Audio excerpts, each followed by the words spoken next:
जिसका बेटा, जिसका बच्चा मंद बुद्धि हो, विवेक काम नहीं कर रहा हो, बुद्धि काम नहीं कर रही, चित्त काम नहीं कर रहा,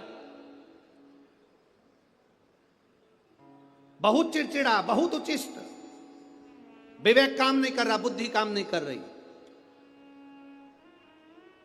हां, यहां तक शिव महापुराण की कथा कहती है, एक बीमारी होती है जिसमें नसें शरीर की काम करना बंद कर देती है, और वो उस बीमारी का इलाज पूरे बाहर विदेश में भी नहीं है, जिसमें धीरे धीरे धीरे धीरे नाड़ियां, नसें बंद होती चली जाती है, पांव हाथ काम करना बंद कर देता है, फिर वाणी कम हो जाती है, नयन दिखना बंद हो जाता है, शरीर बेकार। उसके लिए भी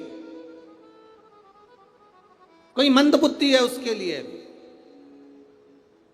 शिव महापुराण की कथा कहती है, हफ्ते 2 हफ्ते में कभी सोमवार के दिन भले मट्टी का बर्तन तुम्हारे घर में नहीं हो, घर में कोरा सा दिया भी हो, कोरा दिया, दिया कोरा मतलब उसमें दीप ना लगा हो, मट्टी का नया दिया, उसमें अगर आपने थोड़ा पानी भरकर रख भी दिया और उसमें गलते गलते वो पानी ज़्यादा नहीं भी बचा, 2 बूंद भी बचा है, और वो 2 बूंद भी अशोक सुंदरी वाली जगह पर चढ़ा है, और वही पानी जिसकी विवेक, जिसकी बुद्धि, जो मंद बुद्धि कहा जाता है, उसको अगर बेलपत्री के साथ में वो जल की 2 बूंद भी उसको दी जाए तो वो विवेकवान बनता चले जाता, उसकी बुद्धि काम करना प्रारंभ कर। कितना भी मंद बुद्धि हो, पड़ा रहता हो, पड़ा है, मुंह से राल बह रही है, वो बोल नहीं पा रहा, शरीर विग्रह बेकार बिल्कुल, उसके लिए भी ये कार्य करता। शिव पर चढ़ा हुआ मट्टी के पात्र का जल सुख प्रदान करता है। बेल का जो फल होता है, बेलपत्री का फल, उसका जैसे गुर्दा, उसके अंदर का जो भाग होता है बेल का, वो गुर्दा, उसको अग्नि में जलाकर उसकी भस्म तैयार कर कर छान कर जब जब आपके यहां विद्वान ब्राह्मण शिव जी का अभिषेक कराते हैं, पूजन कराते हैं, तो उसमें लिखते हैं पूजन के साहित्य में, बेलपत्री, धतूरा, दुर्वा, ये उसमें नीचे लिखेंगे भस्म। लिखते कि नहीं लिखते? लिखते हैं ना, भस्म अभिषेक में चाहिए रहती। तब उस भस्म का थोड़ा सा भी भाग आप अगर शिव को समर्पित कर रहे हो तो ये जान लें कि शंकर मनवांचित फल प्रदान कर रहे हैं, शिव फल प्रदान कर रहे हैं। बेलपत्री के वृक्ष के नीचे बैठकर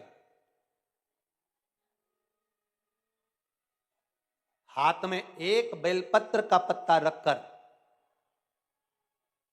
आप पंचाक्षर मंत्र नमः शिवाय, ओम नमः शिवाय, या श्री शिवाय नमस्तुभ्यम, या महामृत्युंजय मंत्र का स्मरण कर रहे हो, पर डंडी का भाग अपनी ओर, बेलपत्र की बीच वाली पत्ती का भाग बीच वाली उंगली की ओर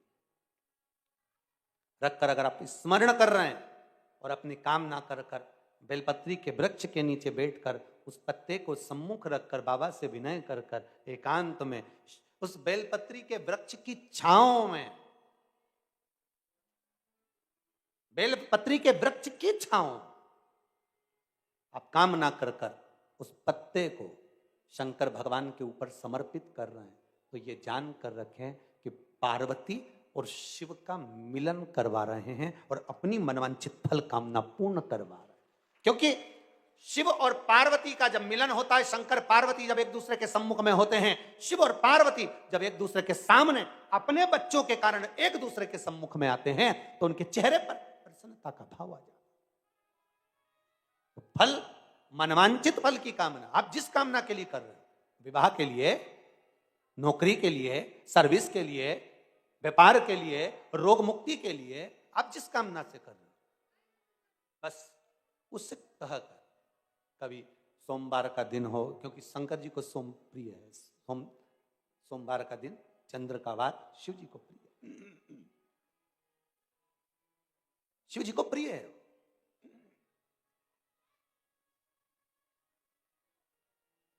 किसी ने पूछा गुरुजी शिव जी की प्रियता चंद्र में? हाँ, क्योंकि चंद्र शीतल है, शंकर भगवान के कंठ पर विष है, शीतलता का भाव अच्छा लगता है। शंकर भगवान को इसलिए कहते भोले, भोले को भोला पसंद है। आप जितने भोले रहेंगे, दुनिया के लोग भले आपको मूर्ख कहें, पगला कहें, भोला कहें, पर आप शंकर के प्रिय हो। ज्यादा हमें चतुर नहीं बनना। क्या करें चतुर बन के? प्रियता। हमारे यहां तुलसी के कुंड का भी विधान है। गोल कुंडा है ऐश्वर्य देगा, चौकोर कुंडा है। आप लोग कई बार देखे होंगे किसी किसी के यहाँ चौकोर तुलसी का क्यारा होता है, कुंडा होता है, वो वंश बढ़ाता है। षडाकृति का है, वो धन देता है, संपदा देता है।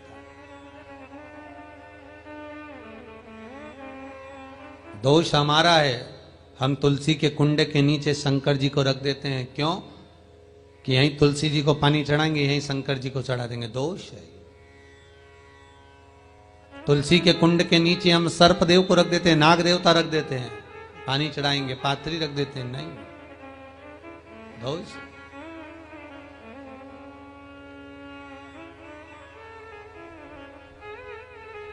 उसका दोष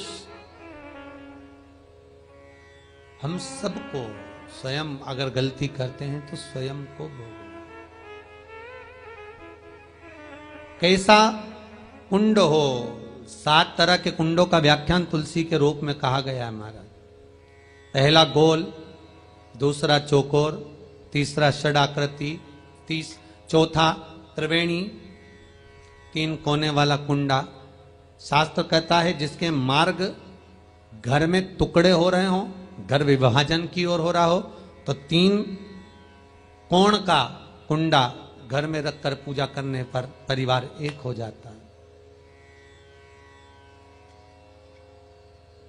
5वां, गार्डन में बिना कुंडे का, बिना कुंड का जो तुलसी का पौधा रोपित होता है, बिना कुंड के एक बगीचा जैसा बो दिया जाता है, तुलसी तुलसी उत्पन्न हो जाती है। महाराज, वहां पर संपदा तो रहती है पर चिंता बहुत रहती है,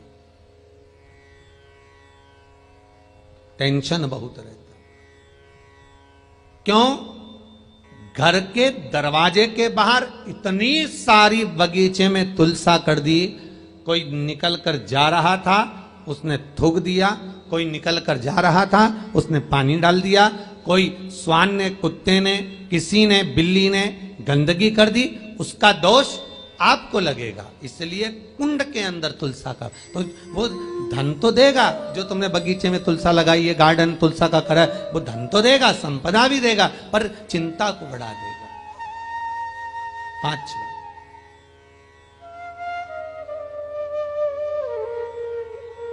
महाराज। 6, तुलसी के कुंड को 3 धार पर लटका कर रखना। कई जगह पर आपने देखा होगा तुलसी का जो कुंडा होता है, उसको 3 जो तार होते हैं, 3 जो चेन होती है, उस पे लटकाया जाता है। महाराज, विष्णु पुराण उसका भी व्याख्यान करती है। महाराज, वहां व्यक्ति के कार्य उन्नति की सीढ़ी की ओर बढ़ जाते हैं। जैसे भोजन की थाली लग गई, भोजन तैयार हो गया, बस खाने बैठे हो और थाली खसक गई, समझ लेना कि तुलसी को अधर पर लटका कर रखा है।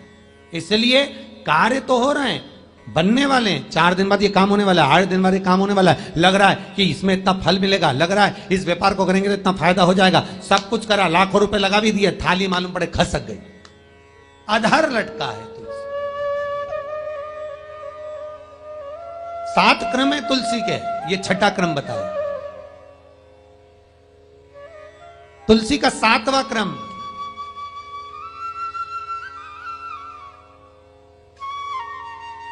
तुलसी का 7वां क्रम है। महाराज,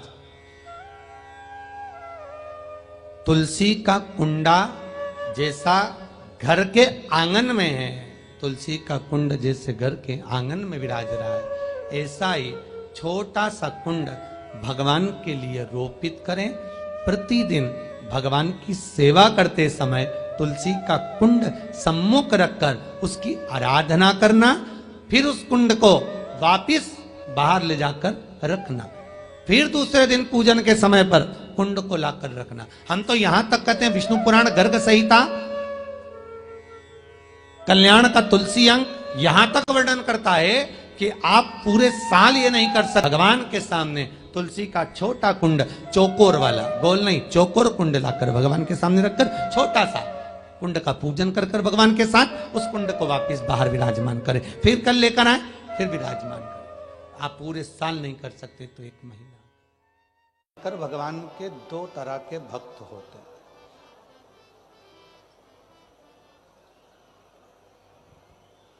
स्वयं भगवान शिव पार्वती जी से कहते हैं, पार्वती 2 तरह के भक्त होते हैं, एक फूल की तरह होता है, दूसरा फल की तरह होता है। एक फूल की तरह, एक फल की तरह। भगवान शंकर का जो भक्त होता है वो 2 तरह का होता है। जैसे वृक्ष है, उसमें फूल भी आया और फल भी आया, उसमें फूल भी लग रहा है, फल भी लग रहा है।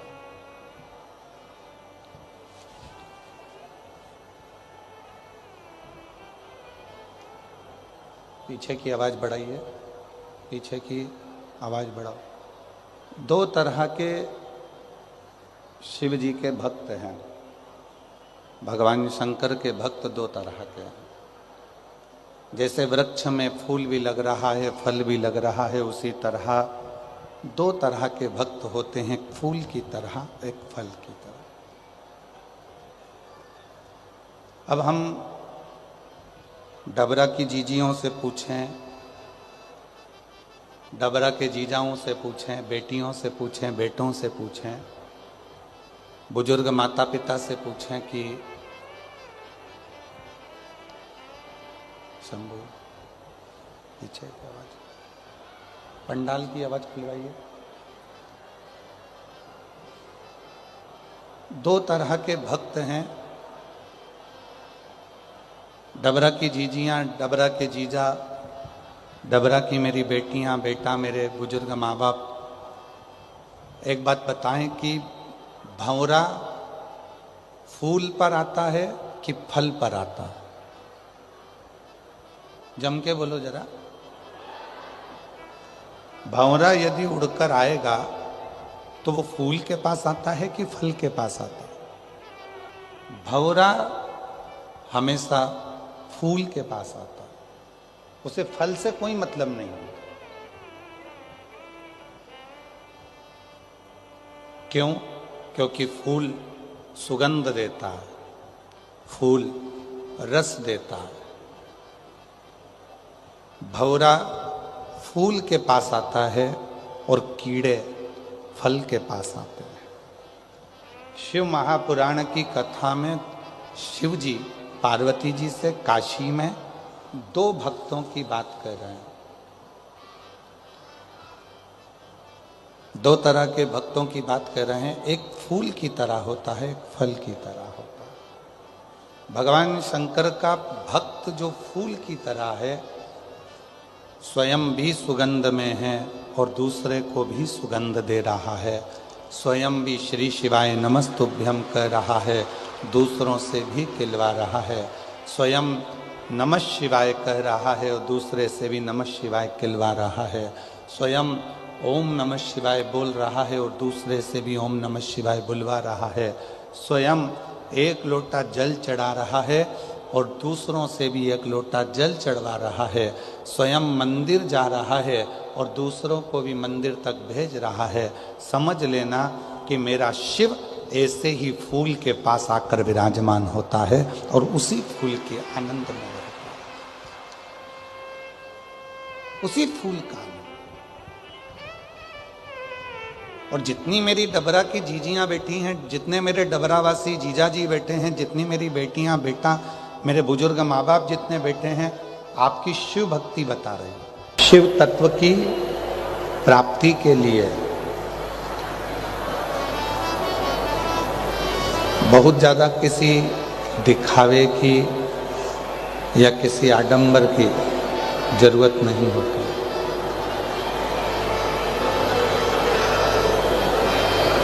शिव महापुराण की कथा कहती है कि हम जिस मंदिर में भगवान शंकर को रिझाने के लिए, जिस शिवालय में भगवान शिव को मनाने के लिए जाते हैं, पहले तो उस शिवालय के प्रति आपका विश्वास दृढ़ होना चाहिए। आपके मन में यह भाव नहीं आना चाहिए कि यह मंदिर तो अभी थोड़े दिन पहले ही बना है। आप में से कई मेरी जीजियां, मेरे जीजा, मेरी बेटियां, बेटा, मेरे बुजुर्ग माँ बाप ऐसा विचार कर लेते हैं कि हमारे पास में घर के नज़दीक में एक नया मंदिर बना है, तो उसके मन में यह आ जाता है कि यह नया मंदिर है, वो पुराना मंदिर है। यह नया मंदिर है, वो प्राचीन मंदिर है। पर शिव महापुराण की कथा तो कहती है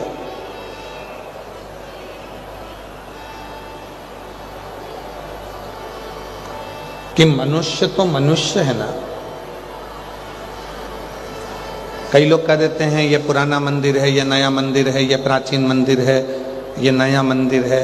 एक बात आपसे पूछें, छोटा सा बच्चा है, चाहे वो 4 साल का है, चाहे वो 3 साल का है, चाहे वो 3 महीने का है, चाहे वो 3 दिन का है, चाहे वो 30 साल का है, चाहे वो 35 साल का है, चाहे वो फिर 75 वर्ष का हो गया, 80 वर्ष का हो गया, 90 वर्ष का हो गया, 100 वर्ष का हो गया। यदि किसी व्यक्ति ने उस व्यक्ति को त्राण दिया, कोई परेशानी दी, कोई कष्ट दिया, तो सजा तो वही की वही है जो 10 साल के बच्चे की है, वो 25 साल के व्यक्ति की है, 3 महीने के बच्चे की है, चाहे वो 90 साल के व्यक्ति की है। तुमने अगर उस बच्चे को कष्ट दिया है, चाहे वो 3 महीने का है, 6 महीने का है, 6 साल का है, 12 साल का है, 18 साल का है, 25 साल का है, कोई 50 साल का है, कोई 100 साल का है, उसको अगर तुमने कष्ट दिया है तो आपको सजा उतनी ही भोगना पड़ेगी। उसी तरह नए मंदिर में चाहे भगवान शंकर बैठे हों, चाहे प्राचीन पुराने मंदिर में भगवान शंकर बैठे हों, आप किसी भी मंदिर में जाकर 1 लोटा जल चढ़ाओगे, फल उतना ही प्राप्त होगा जितना 12 ज्योतिर्लिंग में जल चढ़ाने से प्राप्त होगा। फल उतना ही मिलना, फल वैसा कि वैसे ही प्राप्त होगा। कई लोगों के मन में भ्रम हो जाता है कि नहीं साहब, अमरनाथ जी जाएंगे तो भगवान शंकर मिलेंगे, केदारनाथ जी जाएंगे तो भगवान शंकर मिलेंगे, काशी जाएंगे तो भगवान शंकर मिलेंगे, उज्जैनी जाएंगे तो भगवान शंकर मिलेंगे।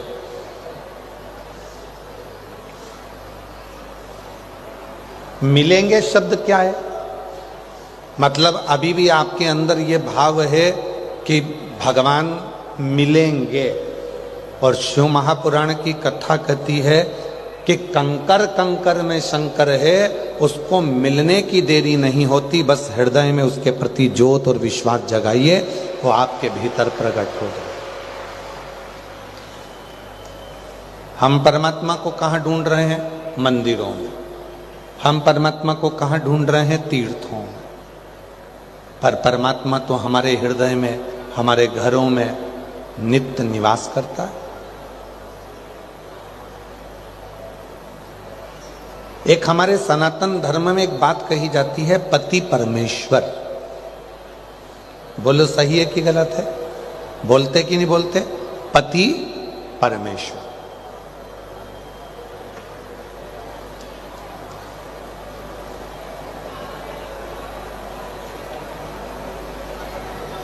और यदि हम पति को परमेश्वर कह रहे हैं तो पति आपको ये ज्ञात होना चाहिए कि मेरी धर्मपत्नी आपको परमेश्वर मान रही है, तो आपको भी अपनी धर्मपत्नी को परमेश्वरी, जगतजननी, जगदम्बा, माँ अम्बा का तो स्वरूप मानना ही चाहिए।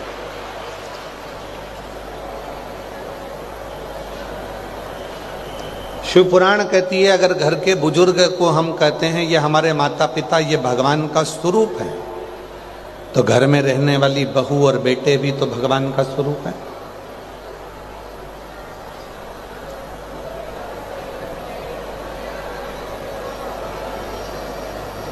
वो भी तो भगवान का स्वरूप है। हम केवल इतना चाहते हैं कि हम में दुनिया के लोगों को भगवान दिखे, पर हम ये नहीं देखते कि दुनिया में भी तो परमात्मा को देखना होगा।